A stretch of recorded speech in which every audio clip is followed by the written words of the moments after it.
आप देख रहे हैं सूत्रकार समाचार।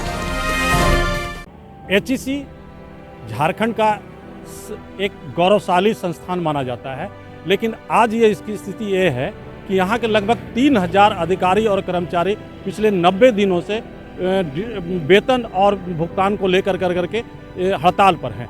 आखिर इनके पीछे क्या कारण है, देखिए इस रिपोर्ट में।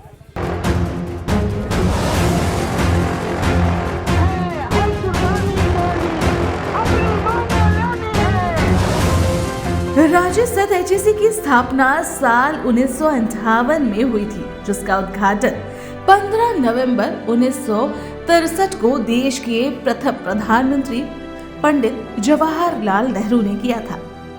और उस वक्त उन्होंने कहा था कि एचईसी देश के औद्योगिक विकास में मील का पत्थर साबित होगा। कहते हैं ब्रिटिश हुकूमत से जब देश को आजादी मिली तो भारत जैसे गरीब देश में उद्योग की जरूरत महसूस हुई, जिससे औद्योगिकीकरण कर देश को विकास के मार्ग पर प्रशस्त किया जा सके। उस समय एचईसी को भारत के दक्षिण राज्यों में स्थापित करने की सहमति बनी।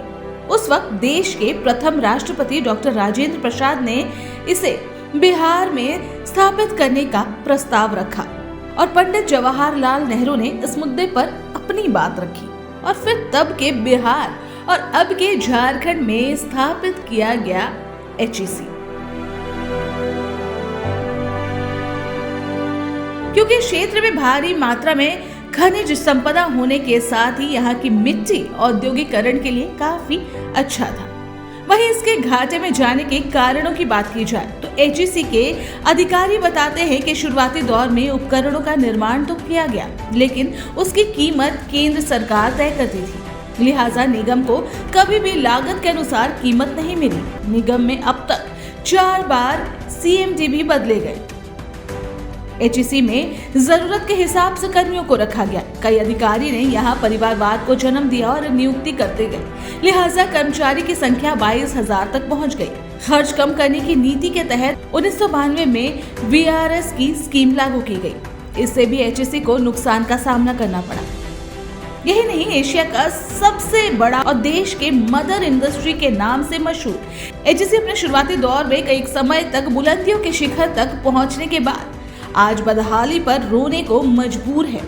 अब तो हालत ये है कि वहाँ काम कर रहे लोग अपनी मेहनत की कमाई पाने को तरस रहे हैं। कर्मियों का 10 माह और अधिकारियों का 14 महीने का वेतन बकाया हो चुका है, जिसे लेकर वहाँ के कर्मी प्रदर्शन कर रहे हैं। एचईसी को 12,000 करोड़ रुपए से अधिक का भुगतान करना है, जिसके वजह से वेंडर कच्चे माल की सप्लाई नहीं कर पा रहे हैं और कंपनी को नुकसान पे नुकसान होता जा रहा है। एचईसी की बदहाली पर यहाँ के कर्मचारी और अधिकारी दोनों काफी दुखी और निराश हैं। उनका कहना है वेतन नहीं मिलने से प्रबंधन सीधे उनके परिवार पर हमला कर रही है। 15 महीने से उन्हें नहीं मिला है वेतन। परिवार हम लोग जैसे तैसे कर्ज लेकर के पीएफ में जो हमारा पैसा था वो निकाल करके अपना घर किसी तरह चला रहे हैं। रोटी सब्जी दाल जो भी है उसका खर्च उसी तरह से हम लोग का निकल रहा है।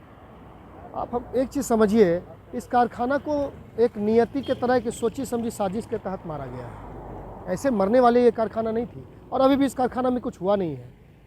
प्रबंधन पूरी तरह से जिम्मेदार है। एचईसी में बड़े पैमाने पे भ्रष्टाचार हुआ है। सिर्फ और सिर्फ करप्शन एचईसी के इस स्थिति का जिम्मेदार है। आप एक परमानेंट चेयरमैन नहीं देंगे तो यहाँ के अधिकारी कर्मचारी कैसे एक कमेटी के अंदर काम करेंगे। एक हाथ तो चाहिए ना ऊपर, आप वो हाथ नहीं दिए।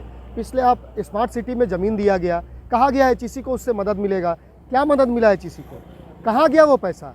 वो पैसा एचईसी के मॉडर्नाइजेशन प्लान से जुड़ा हुआ था। ये राज्यसभा में बोला गया है मंत्री के द्वारा, वो पैसा भी ख़त्म हो गया। 400 करोड़ का कैश कलेक्शन आया, वो भी ख़त्म हो गया। आखिर जब कंपनी चली ही नहीं, वेतन आप दिए ही नहीं, पीएफ में आप दिए ही नहीं, तो आखिर पैसा गया कहाँ? भारत सरकार मेक इन इंडिया की बात करती है, आत्मनिर्भर भारत की बात करती है। क्या एचईसी ऐसे संस्थान के बिना आप मेक इन इंडिया का सपना पूरा कर सकते हैं? एक ही बात मुझको याद आती है कि कभी खुद पे कभी हालात पे रोना आया। जब बात निकली तो हर एक बात पे रोना आया। आंसू के सिवा कुछ नहीं है सर।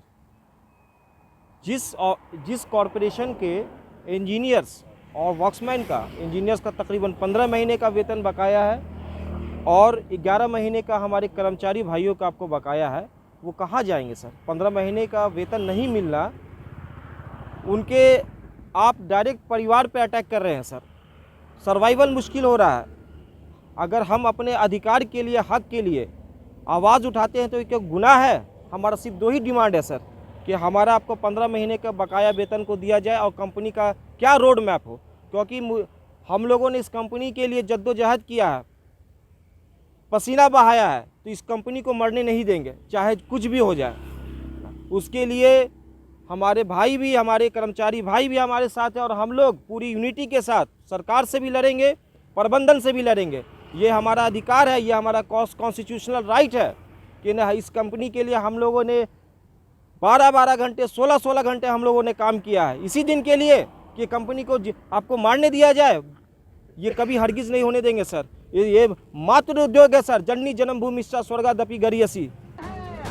एचईसी के इस हालत के लिए यहाँ के कर्मचारी और अधिकारी उच्च प्रबंधन, भारी उद्योग और भारत सरकार को जिम्मेदार मानते हैं। उनका कहना है पिछले 4 साल से यहाँ सीएमडी का पद रिक्त है, जिससे इसकी हालत और भी बिगड़ गई है। जो ऐसी दयनीय स्थिति हुआ अधिकारी और कर्मचारी को, सिर्फ और सिर्फ उसका जिम्मेवार यहाँ के उच्च प्रबंधन और भारत सरकार और भारी उद्योग मंत्रालय का है। उसका रीज़न मैं आपको बताता हूँ कि पिछले 4 साल से गार्जियनशिप यहाँ गायब हुआ गया, गार्जियनशिप नहीं दे गया, तो ये कंपनी चलेगा कैसे? गार्जियनशिप चाहिए ना किसी घर के चलाने के लेकर के, तो सिर्फ और सिर्फ उनका जिम्मेवारी है। और रह गया जो दयनीय स्थिति आया है, अब लोग ऐसा हालात हो गया है कि वो अपने हालात को देख करके लोग मर रहा है। आपको बता देते हैं 3-3, 4-4 घटना हो गया है। पैसा के अभाव में वो इलाज नहीं करवा पा रहे हैं, अपना लाश नहीं ला पा रहे हैं हॉस्पिटल से, ऐसा स्थिति हो गया है। लेकिन अभी भी सरकार सोए हुए हैं, यहाँ के उच्च प्रबंधन सोए हुए हैं। 15 महीने से वेतन नहीं मिलने के कारण एचईसी के अधिकारी और कर्मचारी कर्ज लेकर अपने परिवार का भरण पोषण करने को मजबूर है। कर्मचारी पीएफ का पैसा निकाल कर घर चला रहे हैं। आपके घर का चूल्हा, आपके घर में जो रोटी बनती है, वो इसी कारखाने से कमाई गई है। एचईसी के अधिकारियों और कर्मचारियों की बात आपने साफ सुन लिया। इनका कहना है कि भ्रष्टाचार के कारण ही, घोटालों के कारण ही आज एचईसी बीमार है, घाटे में चल रहा है, जिसके वजह से इनके कर्मचारियों और अधिकारियों को पिछले 1.5 साल से वेतन नहीं मिल रहा है। वेतन नहीं मिलने के कारण ये लोग कर्ज लेकर करके किसी तरह से घर परिवार चलाने को मजबूर है।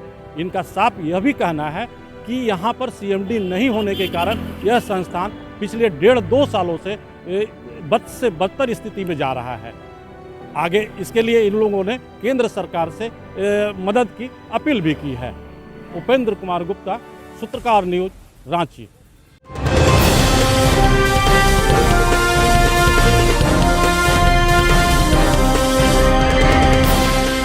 आप देख रहे हैं सूत्रकार समाचार।